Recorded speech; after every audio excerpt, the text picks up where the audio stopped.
Bien, jóvenes, continuando con la clase y para que nos quede un poquito más claro de repente cómo se va a desarrollar el tema y teniendo en cuenta algunas preguntas que ya se han venido desarrollando en semanas anteriores, quisiera explicarles un poquito más a detalle algunos aspectos sobre lo que es el proceso lector.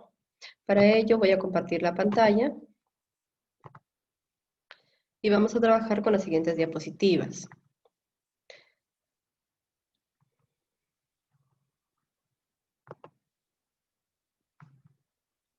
Bien, acá dice, ¿qué pasos debo seguir para leer adecuadamente un texto? ¿No?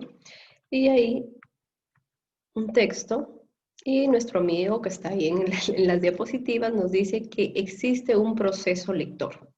Entonces vamos a saber en qué consiste ese proceso lector el día de hoy. Dice, pasos para la lectura. ¿Cuáles serían esos pasos que debemos de seguir para realizar una adecuada lectura del texto y además que esta lectura sea procesual? Dice que primero tenemos que realizar lo que se conoce como una lectura exploratoria. ¿En qué consiste la lectura exploratoria? No es otra cosa que observar el texto de manera minuciosa, en términos muy generales, sin necesidad de leer. Es decir, todavía no leo el texto, solamente lo exploro, lo visualizo y observo los grandes rasgos que contiene.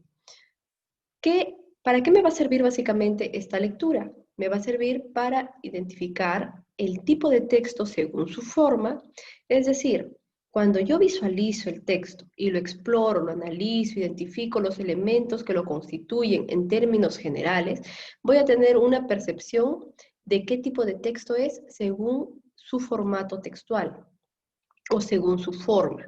Es decir, voy a darme cuenta si mi texto es continuo, discontinuo, mixto o múltiple.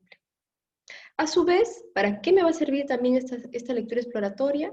Me va a servir para determinar la extensión del texto que voy a leer. Si va a ser extenso, si va a ser corto, cuántos párrafos tiene ese texto, cuánto tiempo me va a tomar de repente leer ese texto. Para esos aspectos también me va a servir esta lectura exploratoria. Además, la lectura exploratoria me va a permitir identificar algunos marcadores textuales que más adelante me van a servir para identificar el tipo de texto según su superestructura. Es decir, si mi texto es narrativo, argumentativo, expositivo, descriptivo, ¿no? Entonces yo puedo trabajar o reconocer qué tipo de conectores lógicos, por ejemplo, posee el texto. Si sus conectores lógicos son temporales, ¿no? Antes, durante, después. Entonces, eso me va a permitir identificar que de repente mi texto es narrativo. Y así sucesivamente, qué tipo de texto va a ser según los conectores que vaya empleando. Además, también deberíamos de tener en cuenta otros elementos que también son importantes y que me van a ayudar a determinar de qué va a tratar el texto y además que van a cumplir una función muy importante en el texto. ¿Cuáles son esos otros elementos? El título, el subtítulo, eh, los signos de puntuación, como las comillas, los paréntesis, los guiones, a su vez el que la letra o que una palabra esté en negrita, o que esté subrayada, o que esté en cursiva, los guiones, el guión menor, el guión mayor, todo ello va a cumplir una función dentro del texto. Y esa función que cumple en el texto también me va a ayudar a comprender mejor el contexto general del texto. ¿Ya? A su vez, también hay que tener en cuenta de repente el índice, el pie de página, el pie de foto, el costado de página, dependiendo del texto también que voy a analizar. Entonces, todos estos elementos me van a ayudar a tener una visión más general de qué puede tratar mi texto y para qué es importante identificar los marcadores textuales o los elementos adicionales que cumplen una función en el texto para poder determinar o para poder realizar mis hipótesis. Entonces, también esta lectura exploratoria me va a servir para formular hipótesis, es decir, elaborar predicciones o posibles predicciones de qué va a tratar mi texto.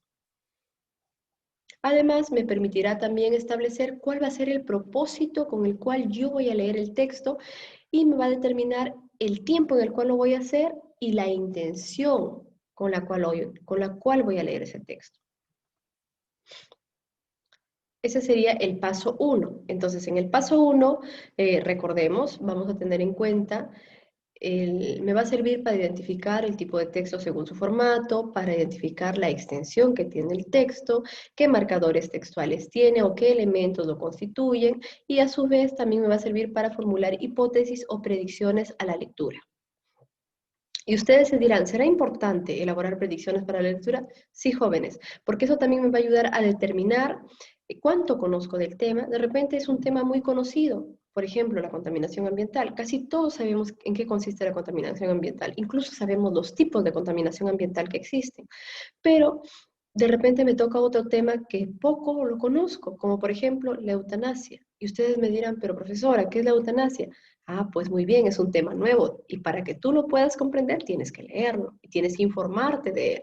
Entonces es importante determinar o formular hipótesis, porque eso me va a ayudar a tener una visión del texto que voy a leer y también va a determinar la intención con la cual yo lo leo. El segundo paso sería lo que se conoce como la lectura comprensiva. Y cuando yo hablo de una lectura comprensiva, esta lectura, para que sea netamente comprensiva, se tiene que utilizar un conjunto de técnicas. Esas técnicas que ya muchas veces hemos escuchado, como son la técnica del subrayado, el subillado, los tipos de lectura, porque también se consideran las técnicas de lectura. Y acá vamos a aplicar dos procesos dentro del proceso mayor, que es la lectura comprensiva, que va a ser la primera lectura. ¿En qué consiste la primera lectura? Dice que la primera lectura consiste en realizar las técnicas de lectura, es decir, los tipos de lectura. Yo puedo leer mi texto usando una lectura coral, usando una lectura silenciosa, una lectura oral, entre otros tipos de lectura. ¿Ya? Una lectura de contrapunto. Entonces, según la circunstancia en la que yo me encuentre, yo voy a realizar una u otra lectura. Pero son técnicas de lectura. Y luego, ¿para qué me va a servir esta primera lectura que voy a hacer propiamente del texto? Me va a servir para identificar cuál es el tema del texto y además para poder determinar qué tipo de texto es según su superestructura.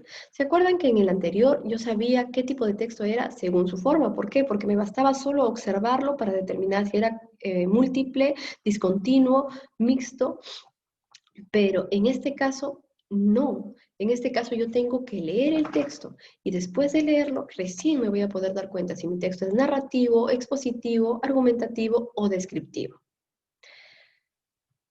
Luego tenemos otro proceso dentro del proceso mayor, que es la lectura comprensiva, que es la segunda lectura o también llamada lectura estructural. ¿En qué me va a consistir esta segunda lectura o lectura estructural? Va a consistir en que yo voy a aplicar las técnicas como son el subrayado, el sumillado y el parafraseo. ¿Para qué me va a servir el subrayado? Muy bien, el subrayado me va a servir para múltiples cosas, para identificar, por ejemplo, personajes, las características de los personajes, los lugares, las fechas, etc. Sin embargo, básicamente en casi todos los tipos de texto me va a determinar o me va a servir para identificar la idea principal o los hechos principales. Y el sumillado, ¿para qué lo voy a utilizar? Lo voy a utilizar para determinar o identificar los subtemas de cada párrafo o de los párrafos que constituyen el texto. Y el parafraseo para que a través de lo que yo he entendido en el texto exprese las ideas o en este caso los aspectos más importantes de mi texto, pero ya no con las palabras que dice el autor, sino con mis propias palabras porque lo estoy comprendiendo y al comprenderlo mejor ya no necesito de repente poner las palabras del autor, sino poner mis propias palabras para comprenderlo mejor en toda su magnitud. Muy bien, chicos, entonces con esto espero que les haya quedado también claro qué hago antes de la lectura, que sería la lectura exploratoria, durante la lectura, que vendría a ser la lectura comprensiva, y qué voy a hacer después de la lectura. Básicamente, después de la lectura, voy a extraer la idea principal, los subtemas, en este caso voy a poder dar respuesta a las preguntas que se me formulen a partir del texto que he leído y que gracias al subrayado, al sumillado y al parafraseo voy a poder comprender con una mejor de una mejor manera y mis respuestas van a ser asertivas.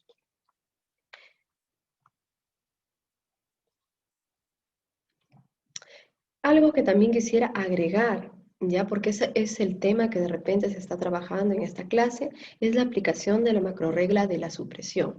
No se olviden que las macrorreglas no es solo la supresión, existen otras macrorreglas, pero esas otras macrorreglas las vamos a ir trabajando semana tras semana según vayamos progresando también en nuestro proceso de aprendizaje. El día de hoy trabajaremos lo que es la macrorregla de la supresión. ¿Y en qué consiste? Ya lo habíamos dicho, consiste en eliminar todo aquello que no sea necesario, que no sea importante en el texto. Es decir, lo secundario. ¿Y qué es lo secundario? Lo secundario, no nos olvidemos, lo secundario viene a ser las explicaciones, los detalles, las aclaraciones y los ejemplos. ¿Ya? Para que lo entiendan mejor, acá les he preparado un pequeño texto que ha sido elaborado por mi esposo en realidad, para que nos quede un poquito más claro en qué consiste la macrorregla de la supresión. Dice, el texto dice lo siguiente.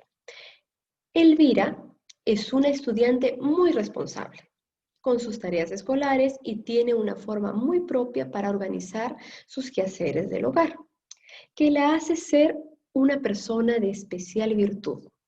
Pero ahora, ella, en esta época de pandemia y aislamiento social, tiene muchas dificultades, pues el trabajo que tenía su padre de perfilador de calzado ha sido suspendido por ausencia de compradores. Y su madre, que trabajaba vendiendo desayunos en el mercado, ya no puede hacerlo porque suspendieron la venta de estos productos. Después de un mes de comenzada la cuarentena, sus padres se enfermaron de COVID-19, debido a que Rafael, el padre, salía constantemente en busca de oportunidades de trabajo y estaba en contacto con muchas personas que por su irresponsabilidad no acataban las medidas de prevención. Elvira y sus hermanos dejaron de participar de las clases virtuales, producto de la preocupación y la necesidad. Muy bien, entonces como observamos, acá tenemos un texto corto constituido solamente por 2 párrafos y en el cual vamos a aplicar la macro regla de supresión.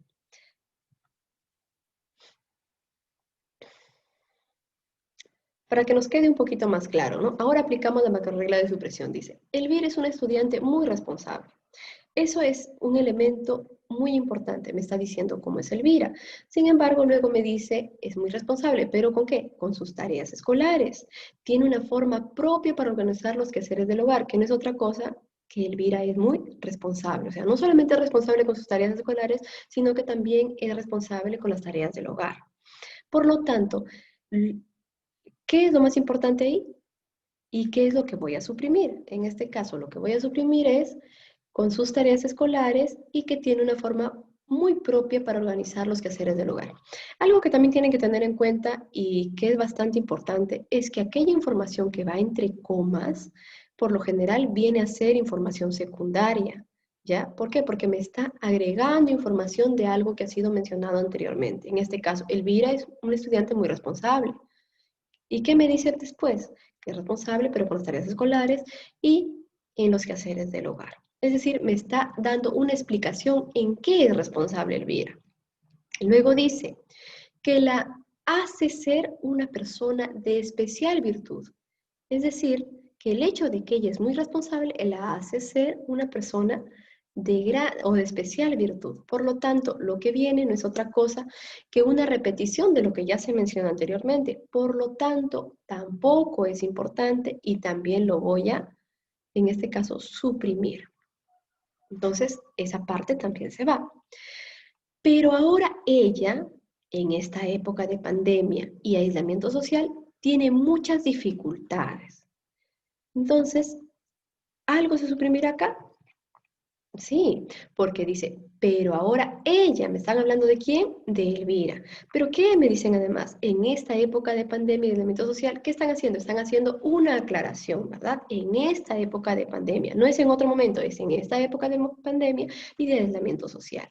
Tiene muchas dificultades. Muy bien, Pues el trabajo que tenía su padre de perfilador de calzado ha sido suspendido por ausencia de compradores. Entonces, ¿por qué ella tiene muchas dificultades? ¿Mm? Entonces, ¿qué suprimo? Suprimo, pues, el trabajo que tenía su padre de perfilador de calzado ha sido suspendido por ausencia de compradores. Entonces, por eso es que ella tiene muchas dificultades. ¿Y quién es ella? No nos olvidemos. Ella es Elvira. Ella es Elvira. Muy bien. Sigo. ¿Por qué más tiene dificultades? Y dice, porque su madre que trabajaba vendiendo desayunos en el mercado ya no puede hacerlo más, porque suspendieron la venta de estos productos. Entonces, miren, ¿por qué ella tiene dificultades? Porque su padre se quedó sin trabajo, lo mismo que su madre. Entonces, eso también va a ser suprimido. ¿Con qué idea me quedo en este primer párrafo? Que Elvira es una estudiante muy responsable, pero ahora ella tiene muchas dificultades. Entonces, ¿cuál será mi idea principal de este primer párrafo? Pues eso, que Elvira es una estudiante muy responsable, pero ella ahora tiene muchas dificultades. Seguimos. Después de un mes de comenzada la cuarentena, sus padres se enfermaron de COVID-19. Debido a que Rafael, el padre, salía constantemente en busca de oportunidades de trabajo y estaba en contacto con muchas personas que por su responsabilidad no acataban las medidas de prevención. Entonces, después de un mes de comenzada la cuarentena, sus padres enfermaron ¿de qué? De COVID-19. ¿Eso es algo importante o no es importante? Claro, es importante.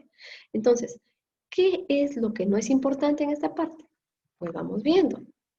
Lo que no es importante es que debido a que Rafael, el padre, salía constantemente en busca de oportunidades de trabajo, ¿qué pasó?